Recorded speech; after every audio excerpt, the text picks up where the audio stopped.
Hello friends, welcome to my YouTube channel the real McCoy. तो इस video में हम बात करेंगे कंप्लीट एसएससी सीजीएल को क्रैक करने की स्ट्रैटेजी। तो मैं आपको अपने एक्सपीरियंस के थ्रू आपको एक एक डिटेल बताऊंगा, जिसको आप समझ लोगे, देख लोगे, तो आपका मैक्सिमम टाइम कम होगा और आप अच्छा स्कोर कर लोगे। फर्स्ट अटेम्प्ट में आपका क्लियर हो सकता है, इतना पॉसिबिलिटी बढ़ जाता है।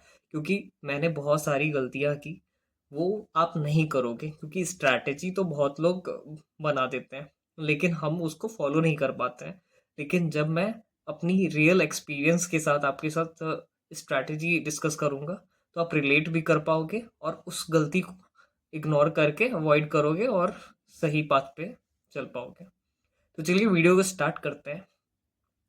तो मैं स्टार्ट करता हूँ अपना जर्नी। मैंने 1.5 साल पहले अपनी एसएससी सीजीएल की प्रिपरेशन स्टार्ट करी। तो उस टाइम पे मैं बहुत नया था, मुझे कुछ पता नहीं था कि कहाँ से पढ़ना है, क्या करना है, क्या क्वेश्चन पूछा जाता है। और मॉक टेस्ट वो तो मैंने बहुत लेट स्टार्ट किया, 1 साल बाद।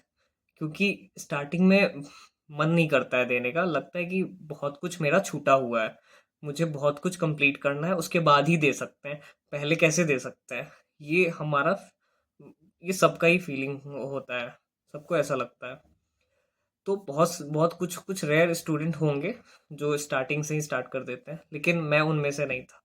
तो मैं आपको एक एक डिटेल बताता हूँ। तो मैंने 1.5 साल पहले स्टार्ट किया, और बहुत से स्टूडेंट, बहुत से टीचर ने कहा कि तुम ये ऑनलाइन बैच ले लो किसी भी प्लेटफॉर्म पे। लेकिन मैंने सोचा कि ये काम नहीं करेगा मेरे लिए, ऑफलाइन ज़्यादा काम करेगा, एक रूटीन फॉलो होगा, तो ऑफलाइन जाना ज़्यादा सही होगा। तो मैंने ऑफलाइन क्लास किया, मैथ्स का स्टार्ट किया पहले। तो वहाँ पे जाके सर ने 6 महीना 7 महीने में पूरा मैथ्स का पूरा फुल सिलेबस कंप्लीट कराया। मैं एक एक नोट्स बनाता था, एक एक चैप्टर का। तो फिर तो फिर मैंने एक एक स्टेप वाइज स्टेप उसको मैथ्स को किया। उस टाइम मैं सब कुछ नहीं पढ़ रहा था, जैसे इंग्लिश को रट रट रहा था और मैथ्स को पढ़ रहा था। उस टाइम जीएस और रीजनिंग रीजनिंग कुछ हद तक सही सबका होता है, मेरा भी कुछ हद तक सही था। तो लगा इस पे अभी स्टार्टिंग में टाइम नहीं देना चाहिए, तो मैं उस पे नहीं दे रहा था। तो बस इंग्लिश रट रहा था, और मैथ्स का नोट्स बना रहा था जो सर करवा रहे थे। तो उसके बाद जब सर ने सारा सिलेबस कवर करा दिया, ऐसे अरिथमेटिक का, मैथ्स का अरिथमेटिक एडवांस, उसके बाद भी जाके जब मैंने मॉक स्टार्ट किया देना, उसके बाद भी मेरा मार्क्स स्कोर नहीं हो रहा है। तो फिर सेल्फ डाउट होना स्टार्ट हो गया कि मेरे से हो भी पाएगा कि नहीं। ये 2024 में मेरा फर्स्ट अटेम्प्ट था। तो मैंने मैंने रियलाइज लास्ट में जाके किया कि मुझे क्या करना चाहिए था, क्या नहीं करना चाहिए था। और सोशल मतलब प्लेटफॉर्म पे सोशल प्लेटफॉर्म पे कोई भी टीचर अच्छा पढ़ा रहे होते हैं कंटेंट, क्योंकि एग्जाम ओरिएंटेड होता है। और ऑफलाइन में टीचर बस कॉन्सेप्ट को बताते हैं, एग्जाम ओरिएंटेड नहीं होता है वो। जहाँ से मैंने पढ़ा वहाँ तो बिल्कुल ऐसा नहीं था। तो मैं अब जाके रियलाइज करता हूँ कि मुझे स्टार्टिंग में ही कोई भी एसएससी का क्लास ले लेना चाहिए था ऑनलाइन, लेकिन मैंने ऐसा नहीं किया था। तो अब बात करते हैं कि क्या करना चाहिए, जो मैंने नहीं किया।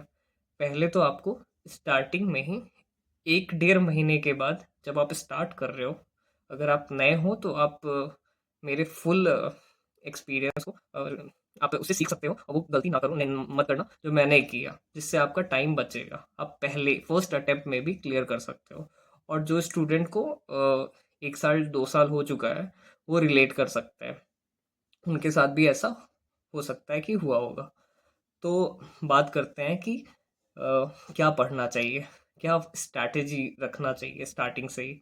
तो आपको 1 2 महीने बाद ही मॉक टेस्ट देने देने लगना चाहिए। 1 2 महीने के बाद ही भले आपका स्कोर कम आएगा, लेकिन ग्रेजुअली धीरे धीरे धीरे इंक्रीज होने लगेगा।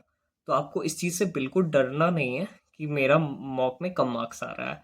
ये सबका डर होता है, वहाँ पे आपको कोई देख नहीं रहा है, कोई जज करने वाला नहीं है, इसीलिए आप देना शुरू कर दो। ठीक है, और प्रीवियस ईयर बिल्कुल मॉक नहीं, क्योंकि आपको मैनिपुलेट किया जाता है मैंने बस ये एक्सपीरियंस किया कि जो चीज़ का ज़रूरत नहीं है, मैं क्या कर रहा था कि अगर मेंस्ट्रुएशन चैप्टर है, तो मेंस्ट्रुएशन चैप्टर का जितना टॉपिक है, जितना ए टू जेड, मैं सोच रहा था कि पूरा कंप्लीट करना पड़ेगा। उसके बिना तो होगा ही नहीं, क्योंकि क्वेश्चन का डिफ़िकल्टी लेवल अलग-अलग बहुत वास्ट हो जाता है, और मेंस में और भी हो सकता है, तो आपको फुल करना पड़ेगा। लेकिन वो आपका इतना लंबा सिलेबस हो जाता है कि आप पूरा कर भी लेते हो तो फिर पीछे का भूल सकते हो। तो आपको वो आपके लिए बहुत वास्ट हो जाता है, जितना का नीड भी नहीं होता है। कुछ ऐसा कॉन्सेप्ट है जो बहुत हार्ड है, जो आपको टाइम लग सकता है उसको समझने में। लेकिन लेकिन हम वो भी चाहते हैं कि कर ले, क्योंकि बिना करे मेरा तो होगा ही नहीं, ये थिंकिंग रहता है हम लोग का। तो आपको बिल्कुल ऐसा नहीं सोचना है। अगर आपका एक क्वेश्चन आ भी जाता है जो आपसे बन नहीं रहा है या बहुत टाइम लेगा, तो आप उसको छोड़ सकते हो, क्योंकि वो एक क्वेश्चन नहीं छोड़ने के कारण आपके अंदर सेल्फ डाउट होना स्टार्ट हो जाता है कि मुझसे होगा ही नहीं। तो वो एक क्वेश्चन को अवॉइड करो, स्टार्टिंग में वही करो जो आपको आपको मोटिवेट कर रहा है, आप बना पा रहे हो। उस चैप्टर से स्टार्ट किया जाता है। लास्ट में अगर एक कोई चैप्टर आपका सही नहीं भी है, तो उसको आप अवॉइड करके कोई दूसरे टॉपिक को सही कर सकते हो, उस पे मार्क्स ला सकते हो। तो आपको करना क्या है कि बस प्रीवियस ईयर करो। आप स्टार्टिंग से कर रहे हो या बाद में कर रहे हो, उससे कोई मतलब नहीं। आपको ज़्यादा टाइम हुआ है, आप स्टार्ट कर रहे हो, बिगनर हो, आप बस प्रीवियस ईयर से स्टार्ट करो। कॉन्सेप्ट देखो किसी भी टीचर का, एक बार कॉन्सेप्ट देखो और फिर स्टार्ट करो, क्योंकि सबने पढ़ा होता है। किसी ने भी कुछ 12th तक पढ़ते हैं, कुछ स्टूडेंट 12th के बाद भी पढ़ते हैं मैथ्स, और कुछ 10th तक ही पढ़ते हैं, लेकिन 10th तक का ही सिलेबस कवर किया जाता है। हाँ, क्वेश्चन कुछ वास्ट हो जाता है, लेकिन आपका उतना ही रहता है। तो हर स्टूडेंट पढ़ा ही होता है पहले से। तो आपको करना क्या है कि स्टार्टिंग से ही प्रीवियस ईयर को करना है। कोई भी क्रैश कोर्स ले लो, मैंने अपने पहले कुछ वीडियो में ये डाला है, बताया है कि क्या क्या करना है आपको प्रीवियस ईयर से। तो फिर बात करते हैं कि प्रीवियस ईयर कहाँ से मिलेगा। तो मॉक टेस्ट दो आप। मॉक टेस्ट पे टेक्स्ट बुक का मॉक टेस्ट है, और उसमें आप प्रीवियस ईयर के सारे सेक्शनल मॉक लगाओ, सारे। कम आए ज़्यादा आए, लेकिन आप वहाँ के क्वेश्चन को देखो कि कैसा पूछा जा रहा है। 2019 में, 20 में, 19 में थोड़ा डिफिकल्ट क्वेश्चन आता था मैथ्स का, क्योंकि उस टाइम पैटर्न पुराना था। अब जाके 2021-22 से अब चेंज हो गया है। अब नए पैटर्न पे क्वेश्चन आ रहा है और थोड़ा इजी है, पहले से थोड़ा सा इजी है। तो आप उतना दिमाग नहीं लगाओ, आप बस ऑब्जर्व करो, मैथ्स का पीवाई क्यू लगाओ। मेरे पे बिलीव करने से अच्छा है कि आप खुद लगाओगे तो आपको खुद समझ आ जाएगा कि पूरा पढ़े एक एक चीज डेप्थ में, या फिर प्रीवियस ईयर के थ्रू पहले तो प्री के लिए सोचे। तो आपका कम टाइम में आपका एग्जाम निकल सकता है, और वही टॉपिक पर हो जो बार बार रिपीट हो रहा है, वो टॉपिक के पीछे नहीं जो कभी आया भी नहीं है। हम यही सबसे बड़ा गलती करते हैं, सब कुछ पढ़ना है स्टार्टिंग में ही। भले वो क्वेश्चन आए ना आए, कोई फर्क नहीं पड़ता है, क्योंकि आपको मैनिपुलेट करने वाले लोग आपके चारों तरफ हमेशा ही रहेंगे और रहते हैं। तो आपको इन सब से बचना है, ठीक है। तो जीएस में भी आपको प्रीवियस ईयर के थ्रू ही मैंने एक जीएस की स्ट्रैटेजी आप लोग के साथ डिस्कस की है एक प्रीवियस वीडियो में, तो आप उसको ज़रूर देख लेना। तो अब बात करते हैं इंग्लिश में हमें क्या करना है। तो इंग्लिश को हम 3 पार्ट में डिवाइड करते हैं। पहला वोकैब सेक्शन, दूसरा ग्रामर सेक्शन, और तीसरा रीडिंग कॉम्प्रिहेंशन। तो पहले वोकैब में क्या करना है। वोकैब में देखो, बहुत सारे क्वेश्चन हैं, बहुत सारे, हज़ारों। आपको वन वर्ड है, आपका इडम फ्रेजेस है, आपका एंटोनिम्स है, सिनोनिम्स है। तो आप कितने जगह से पढ़ोगे। एक एमबी पब्लिकेशन आता है, नीतू मैम का बुक आता है, ब्लैक बुक आता है, बहुत सारे बुक आप सुनते होगे। मैं बस इतना कहूँगा कि इतने जगह मत भागो। आपको ग्रामर सेक्शन के लिए नीतू मैम का बुक प्रेफर करना है, क्योंकि सारे स्टूडेंट वहीं से करते हैं और वहाँ से ही क्वेश्चन रूल बनता है, ठीक है। आप वहाँ वो उस बुक को कंप्लीट करो। एंड में क्वेश्चन दिए होंगे, सारे ग्रामर के चैप्टर को कंप्लीट करो नीतू मैम के बुक से, ठीक है? और उसके हर एक चैप्टर में एंड में क्वेश्चन दिया होता है, उसको आप सॉल्व करो। उसके बाद जब आपका ये सारा हो जाए, उसके बाद आपको क्या करना है, प्रीवियस ईयर, ठीक है? और वो मॉक के थ्रू प्रीवियस ईयर का जितना भी मॉक आता है इंग्लिश का, उसको आप बनाओ, क्योंकि उसमें मिसलेनियस होता है, सब मिक्स होता है। यहाँ पे तो आप चैप्टर वाइज कर लेते हो, लेकिन वहाँ पे करने में थोड़ा सा प्रॉब्लम आता है, लेकिन वो आपको सही डायरेक्शन में ले जाता है, क्योंकि एग्जाम में तो कुछ भी आ सकता है। तो पहले आप नीतू मैम का बुक करो, वहाँ से कॉन्फिडेंस बिल्ड होगा। और फिर जब आपका ये ग्रामर सेक्शन हो जाए, तो आप साथ साथ भी कर सकते हो या फिर कंप्लीट करने के बाद भी कर सकते हो, क्योंकि वो कैब इतना बड़ा है कि आपको रिपीटेशन की बहुत ज़रूरत है। कोई भी वर्ड कोई भी वर्ड कम से कम आप 5 से 10 बार आपके नज़र से गुजर जाना चाहिए।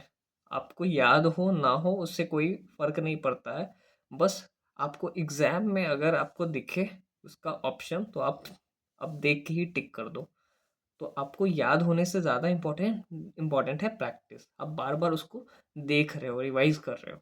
ये वोकैब में बहुत बहुत काम करता है। तो पहले तो आपको क्या करना है कि सही वोकैब को ढूँढना है जो रिपीटेड है। एसएससी में ये आप मोस्टली टीचर से सुनते होंगे कि प्रीवियस ईयर रिपीट होती है।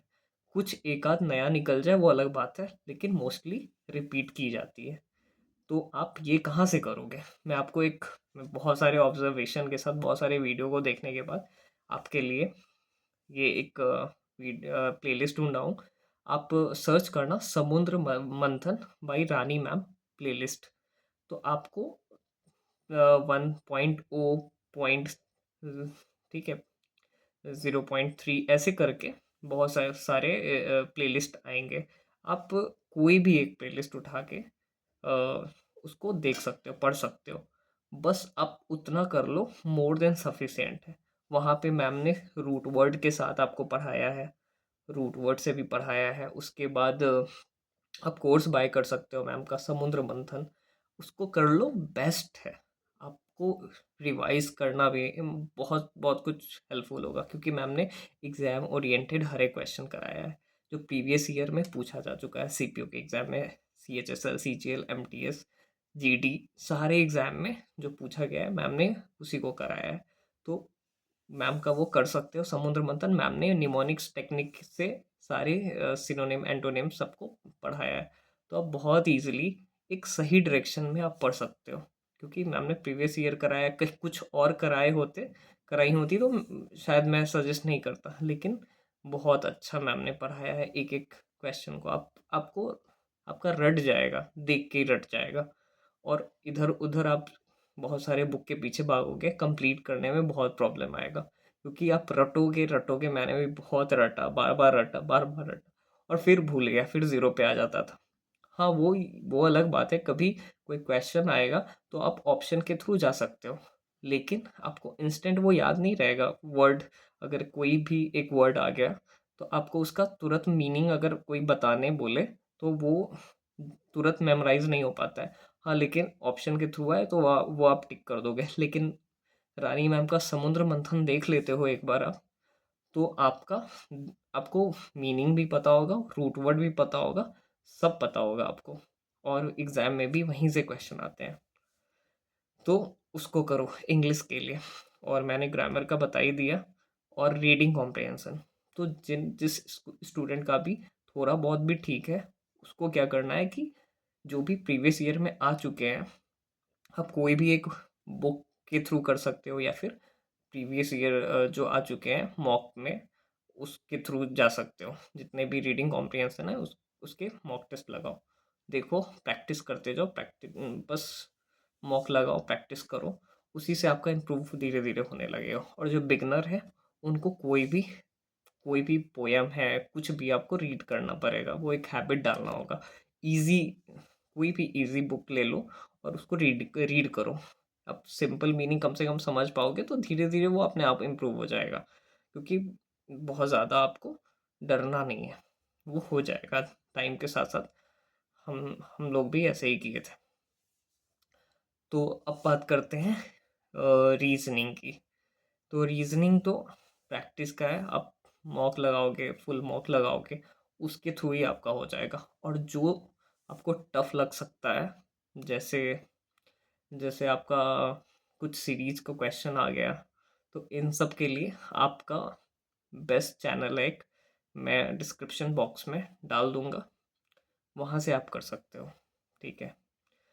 और क्योंकि बहुत सारी यूट्यूब पे वीडियो डले होते हैं, कोई भी प्रॉब्लम आएगा तो आप वहाँ से कर सकते हो। रीजनिंग उतना हार्ड एंड फास्ट नहीं है।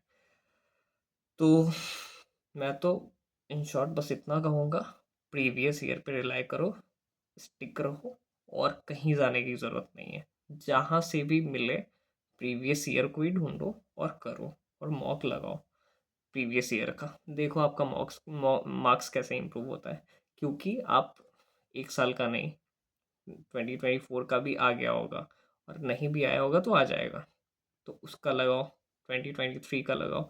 आपको खुद ही रियलाइज़ होगा कि कितना इम्पोर्टेंट है ये, और आप अभी तक ये चीज़ से कितने दूर थे, आपको नहीं पता था आप किस डायरेक्शन में थे, आपको सही डायरेक्शन मिलेगा। तो मैं आपके साथ ऐसे जुड़ा रहूँगा, वो कोई भी गलती आपसे नहीं होगी जो मैंने किया। तो चलिए वीडियो को यहीं पे एंड करते हैं, और जो भी इम्पोर्टेंट बात होगा, जो भी आपके प्रिपरेशन में हिंड्रेंस का काम करेगा, मैं उसे हमेशा दूर करता रहूँगा। चलिए वीडियो को यहीं पे एंड करते हैं। Thank you for watching this video. Thank you guys.